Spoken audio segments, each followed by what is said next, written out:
Hello guys, I hope that you're all really well and welcome back to my channel. You'll have to excuse my voice. I went on a girls' holiday at the weekend and it's all a little bit raspy.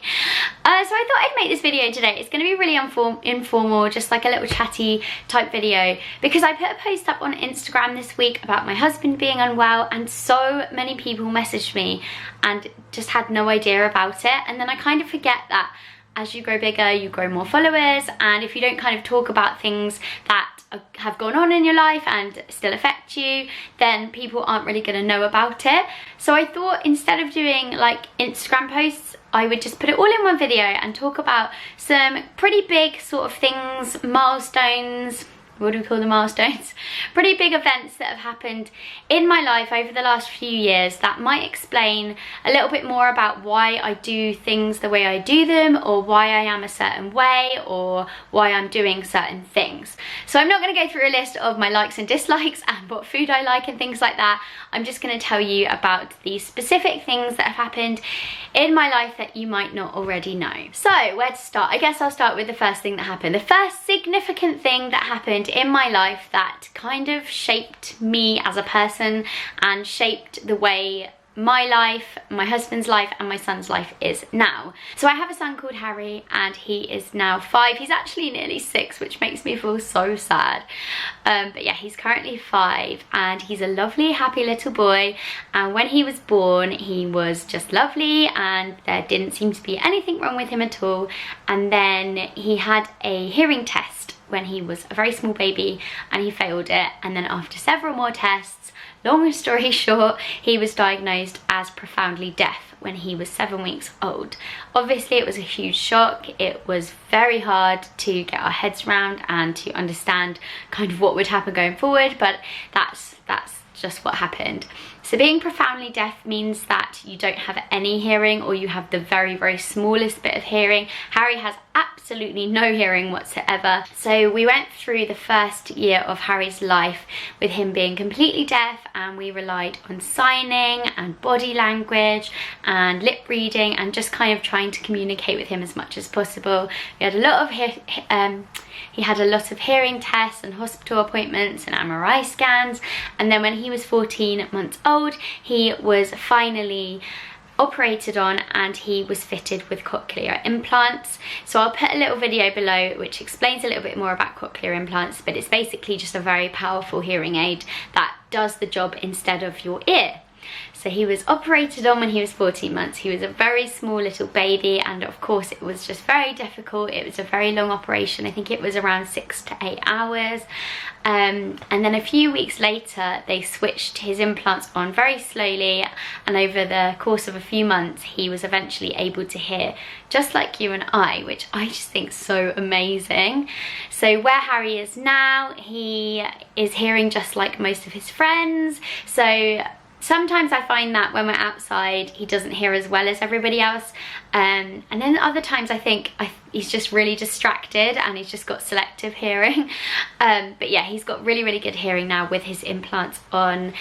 We don't really sign much anymore. We do a little bit when he's not wearing them in the bath or at night time. He goes to a mainstream school. That's a question I'm asked quite a lot actually. Yeah, he goes to a mainstream school with very little additional help at the moment. Yeah, he's getting on really, really well. His speech is not really very far behind any of his friends. He's learning kind of at the same level as everybody else, and we're just really, really pleased for him. And obviously it's just completely changed our lives, but most of all it's changed his life.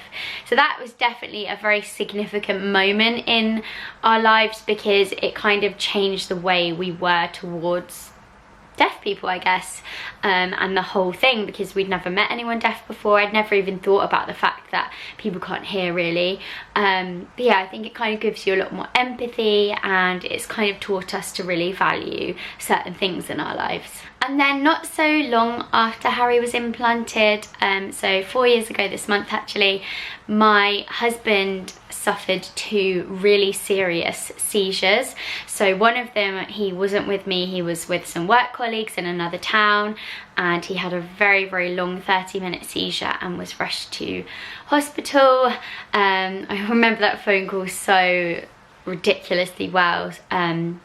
yeah, someone got hold of me and I managed to get to a hospital, and he was just really poorly, and at the time they just put it down to nothing.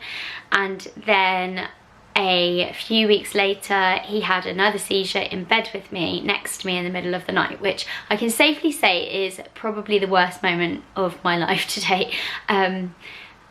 If you've ever seen somebody have a fit before or seen it on TV, it's just very uncomfortable to see somebody go through that, let alone one of the people that you love the most going through it. And the fact that it happened at night time, it was just all a big shock. It kind of forced him out of bed. He smacked his head on the bedside table, so there was just blood everywhere, and he was fitting and I just didn't know what to do. I'm not really good in those sorts of situations anyway. I kind of panic. I'm not very good with medical things. I don't like blood.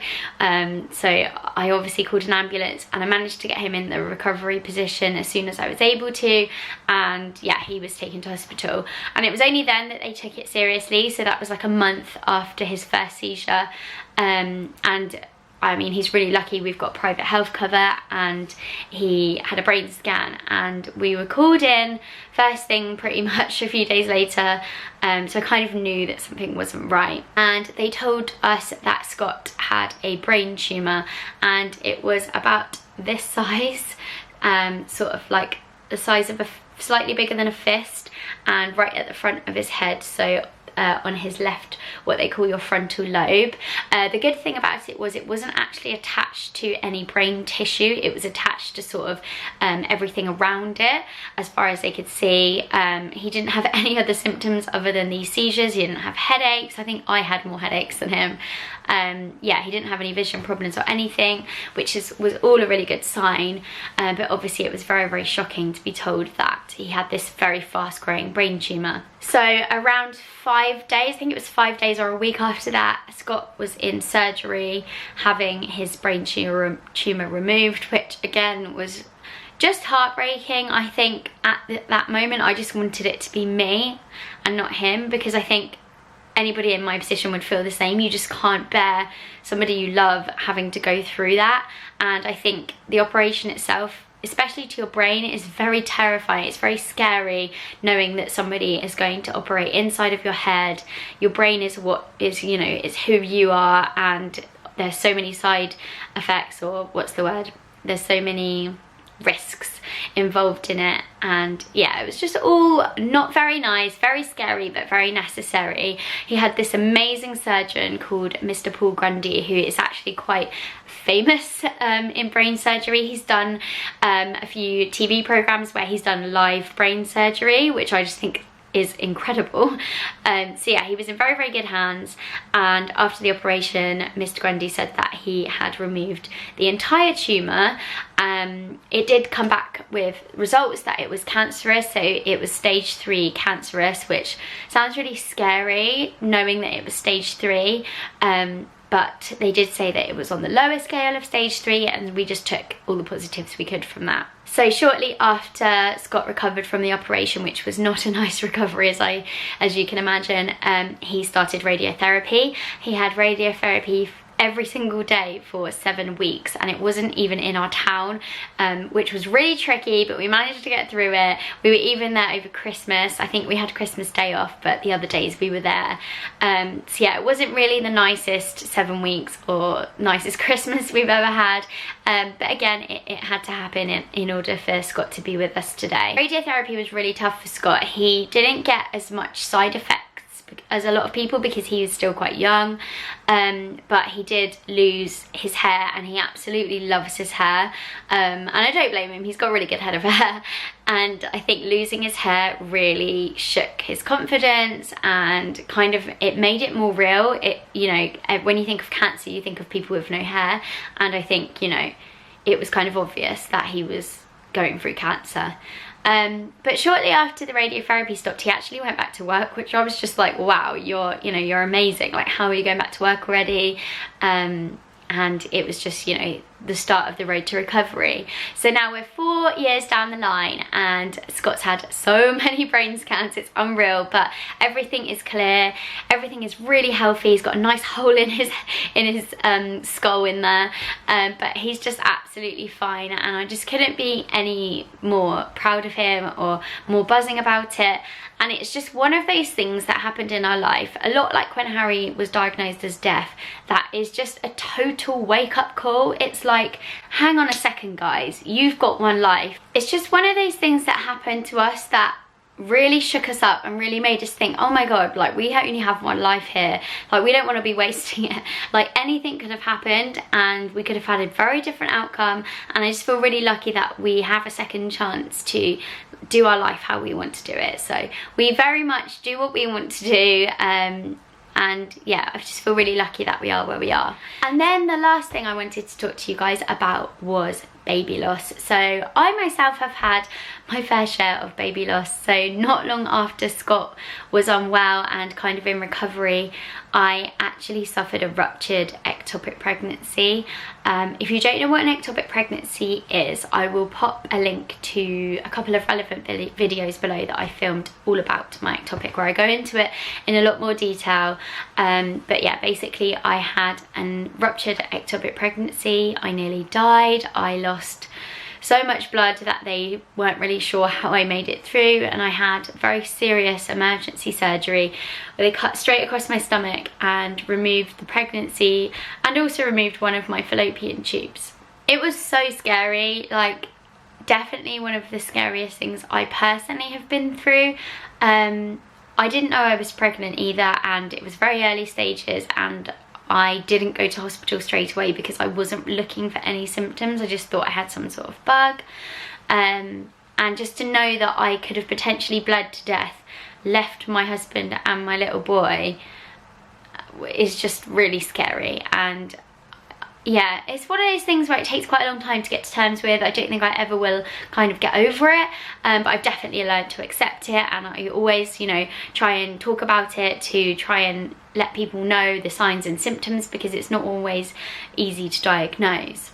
So after that, we didn't try again to have a baby. We decided to go on to get married. So Scott proposed to me not so long after that, and we got married last August, and it was so amazing. Literally, I loved it so much. I'm still really depressed it's over. And then shortly after that, we started trying for another baby, and I actually got pregnant quite quickly. When you have had an ectopic pregnancy, and you've had a tube removed, your fertility rate obviously goes down, but also you are at risk of having another ectopic pregnancy, which I was really frightened about.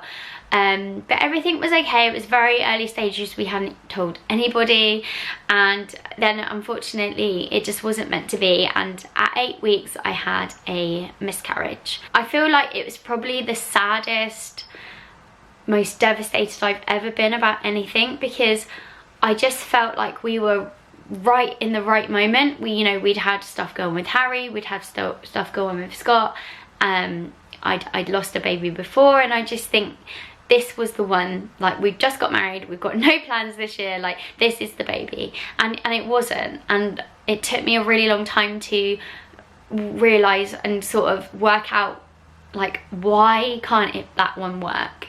And it's just life, it's just the way it is, and it's shit. But you know, there will be a baby in the future. I'm really confident of that. I can see it in our future. I can see another baby.